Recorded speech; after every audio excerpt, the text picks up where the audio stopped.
Oi, pessoal, tudo bem? Aqui é a doutora Renata Rampin. Hoje nós estamos com o professor Felizoni. É um orgulho, é um prazer, professor, estar com o senhor aqui. E se o senhor permitir, eu vou ler o seu currículo, porque, olhe, o homem é fera, pense aqui. Vamos lá. Professor doutor Cláudio Felizoni de Ângelo, professor de Economia pela Universidade de São Paulo e professor titular da FEA USP. Presidente do IBEVAR, Instituto Brasileiro de Executivos de Varejo e Mercado de Consumo, presidente do Conselho de Provar, idealizador do MBA Varejo da FIA, que é a Fundação Instituto de Administração. Pessoal, é um prazer muito grande. Sabe por quê? O professor Felizoni é considerado o pai do varejo aqui do Brasil. O homem é fera mesmo. Não fiquem com vergonha. Nós temos que falar o que é bom no Brasil. Então, a gente está falando com um dos, como diria minha sogra, um supra-sumo, olha lá, no varejo. Então, professor, eu queria comentar um pouquinho sobre essa nova versão inédita que teve online da 11ª edição do ranking do IBEVAR. Foi premiado dia 22 de setembro agora, que acabou de passar, as redes de varejo mais admiradas pelos consumidores e colaboradores. Então, a gente vai falar um pouquinho dessa eficiência. O que o senhor acha em relação a nesse novo ranking, ou seja, essas novas empresas que estão se renovando, principalmente no varejo? Bom, primeiro, muito obrigado, doutora Renata, pela oportunidade. Agradeço aí ao exagero dos elogios, muito obrigado. E, de fato, nós estamos aí com uma situação bastante diferente, um mundo completamente diverso daquele antes desta pandemia que assola o mundo inteiro e que gera uma grande incerteza em todas as economias do mundo. Nós, há muito tempo, realizamos este levantamento, que é o ranking IBEVAR-FIA, um ranking das empresas com melhor imagem no varejo brasileiro. Nós já fazemos isso há alguns anos, e esse trabalho ele é diferente do trabalho que normalmente se faz em termos de premiações, porque as premiações, de modo geral, elas se valem de um conjunto de especialistas que escolhem algumas organizações com base em critérios que são bastante subjetivos. Este levantamento ele parte de um monitoramento das redes sociais por um instrumento científico que é o instrumento da análise semântica das informações, Natural Language Processing, tanto no que diz respeito a mensagens escritas, quanto na decodificação de vídeos. Portanto, as empresas que são indicadas nos 17 setores apontadas como as melhores empresas, as empresas com melhor imagem junto ao consumidor final, são, de fato, aquelas empresas que mais têm se posicionado de uma forma positiva. Esse processo é um processo científico que pode ser auditado do começo ao fim. Então, e esse ano em particular, nós acrescentamos uma dimensão a mais, que é exatamente a imagem que os funcionários destas empresas têm em relação às suas empregadoras. É algo, acho que interessante, porque quem puxa, ou seja, a razão da existência de uma empresa é quem compra daquela empresa. Ou seja, não há empresa se não houver mercado. Então, esse levantamento tem essa perspectiva. Que legal. E o que o senhor me diz, levou em consideração essas empresas que estavam no ranking, elas utilizaram tecnologias diferenciadas para atingir esse novo consumidor, tal como o Omnichannel, se a gente pode dizer que o Omnichannel é uma tecnologia. Na verdade, Omnichannel são várias tecnologias, mas eles estão usando. Então, veja bem, o que acontece é o seguinte, em economia, existe um economista que se chama Schumpeter. Tá? Schumpeter teve aí, foi um grande economista ligado à Universidade de Harvard, e ele criou uma expressão, um arcabouço teórico, falando de um processo que se chama processo de destruição criativa. O que é exatamente esse processo de destruição criativa? Diz ele o seguinte: olha, o mundo, ele sempre, principalmente o mundo dos negócios, passa por um período de relativa calmaria. E, repentinamente, ele é impactado por alguma coisa que muda radicalmente as condições que estavam estabelecidas até aquele momento. E o que acontece? Acontece que muitas organizações, muitas maneiras de fazer negócios acabam fracassando. Por isso, um processo de destruição. Uhum. E sobre essa massa de destruição, surge como fênix das cinzas novos modos de pensar, novas formas de se relacionar.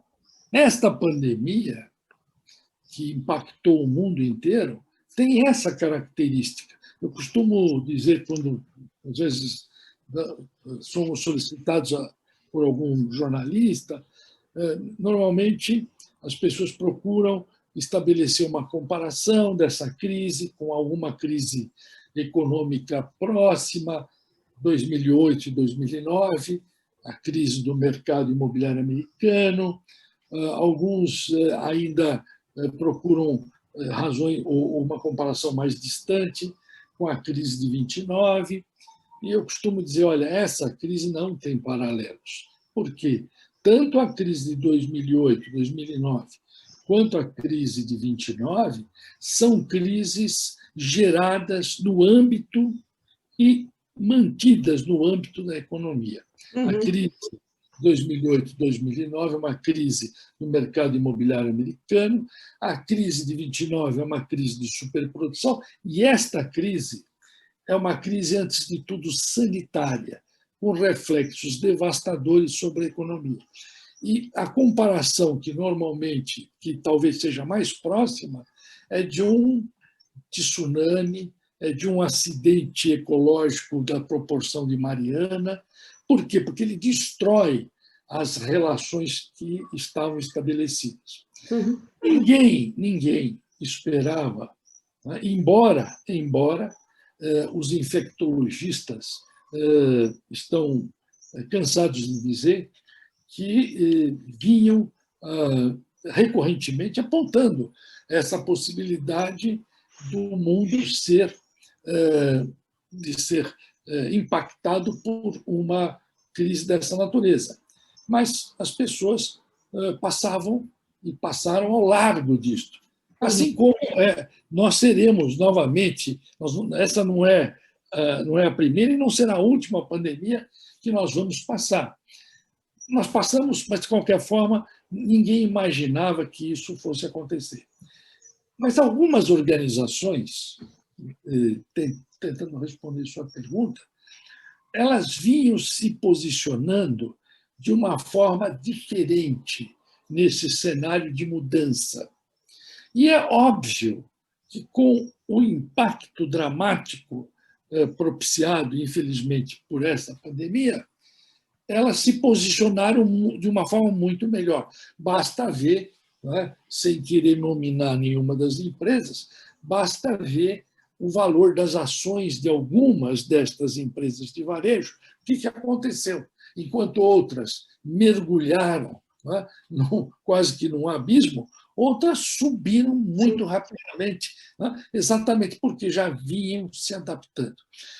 Um exemplo assim, bem próximo da minha realidade, é importante também dizer o seguinte, né?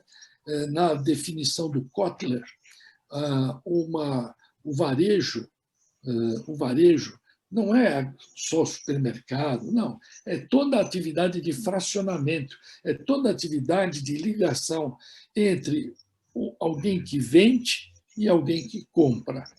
E, portanto, você tem uma vasta gama de possibilidades. Você tem bancos de varejo, não é? Você tem empresas que estão na área de serviços, seguradoras, e você tem supermercados, etc, etc. Bom, muito bem. Então, sob essa perspectiva, nós, que estamos aqui também muito ligados à área de educação, nós também prestamos um serviço de varejo, porque nós vendemos para o consumidor final. Não é? E, nesse sentido, nós temos uma atividade de varejo. Então, apenas para você ter uma ideia, em números redondos, pouco antes, lá em fevereiro, março, nós tínhamos 100% dos nossos cursos presenciais. 100%. Não era isso? Tinha alguma coisa? Não presencial. Em menos de 15 dias, nós temos que passar de 100% presencial para 100% à distância. Então, é isso aí. Essa foi uma grande mudança. E o aprendizado com isso é muito grande. Ou seja, nós não vamos voltar ao que era. Nós não vamos voltar. Então, por exemplo, no nosso caso, né, e fazendo um paralelo aí com essa ideia do omnichannel que você está colocando, assim, os alunos eles vão querer ter contato com outros alunos porque o ser humano é gregário, né, por natureza quer viver em sociedade. Né, mas ele vai querer ir na aula quando ele quiser. Quando ele não quiser, ele pode assistir. E nós vamos ter que, as instituições vão ter que oferecer essa possibilidade de ele assistir a aula do trabalho da casa dele. Então, essa ideia do omnichannel é uma ideia que evoluiu ao longo dos anos, e ela vem primeiro com a loja física, né? Depois com a ideia do multicanal, ou seja, as demandas sendo atendidas por diferentes canais, e agora a ideia de que o consumidor é um só, essas necessidades são únicas e o atingimento destas necessidades tem que ser contemplado simultaneamente por diferentes formas. E mais, né? E o consumidor agora totalmente digital. Assim. Totalmente digital. Então, eu costumo dizer, fazer uma comparação, que é a seguinte.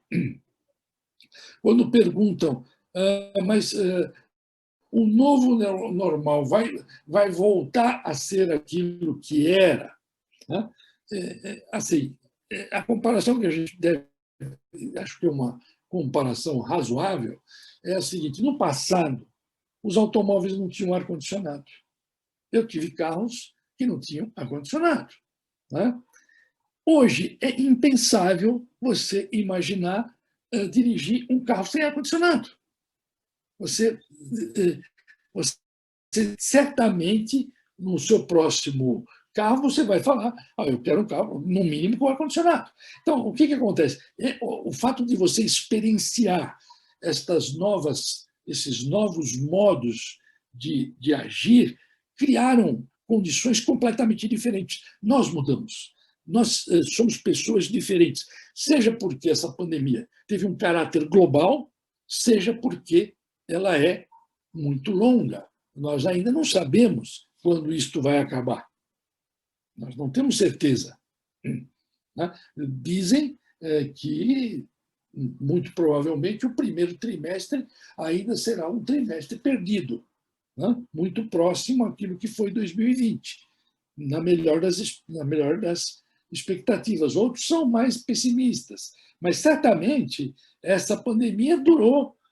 A pandemia, quando terminar, terá durado 12 meses, 15 meses, o que é uma eternidade.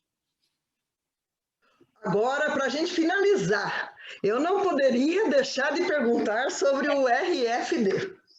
Como que o senhor vê essa ferramenta agora, nesse novo varejo totalmente digital, totalmente omnichannel? Eu estou vendo aqui no fundo aí as placas de RFID, não é? É um novo mundo. Quer dizer, essas etiquetas vão fazer parte desta nova realidade. Não há como. Elas contêm todas as informações, permitem o acompanhamento dessas mercadorias, elas dão velocidade nas operações, elas fazem com que haja maior fluidez nos canais de distribuição. É mais ou menos o seguinte: enquanto não tinha máquina elétrica, você trabalhava com a mecânica, agora não. Quer dizer, isso faz parte desse novo mundo. Olha, professor, eu vou falar uma coisinha para o senhor. Eu apostei todas as minhas fichas no RFID. Ou ele me acaba ou eu acabo com ele. Não tem outro jeito. Ele vai ser algo incorporado inexoravelmente, de maneira ampla, às atividades comerciais, porque o varejo não é mais do que a ligação entre quem quer vender e quem quer comprar. E é preciso ter canais comunicantes fáceis, padronizáveis, para que isto possa ser traduzido em ações mais eficazes nas pontas. Isso eu falo em todas as minhas palestras e em todos os meus cursos. Se não tiver padronização, de nada tem. Então, é isso aí. Esse é o novo consumidor, esse é o novo varejo, esse é o nosso novo mundo, onde a gente não sabe nem para onde vai, mas é o nosso novo mundo. Professor, muito obrigada, que eu fico muito agradecida de ter essa conversa, esse bate-papo aqui, rápido, mas foi tão engrandecedor que a gente fica muito feliz da sua visão estar junto com a nossa visão também. Isso é muito legal, eu fico muito contente. Muito obrigada. Professor Renata, muito obrigado pela oportunidade, eu quero agradecer, e vamos ter aí, num futuro próximo, se Deus quiser, a oportunidade de estarmos juntos, mas aí de forma pessoal, tá bom? Nem fale. Muito obrigado. Que Deus abençoe, fique com Deus. Você também. Um abraço. Tchau. Tchau.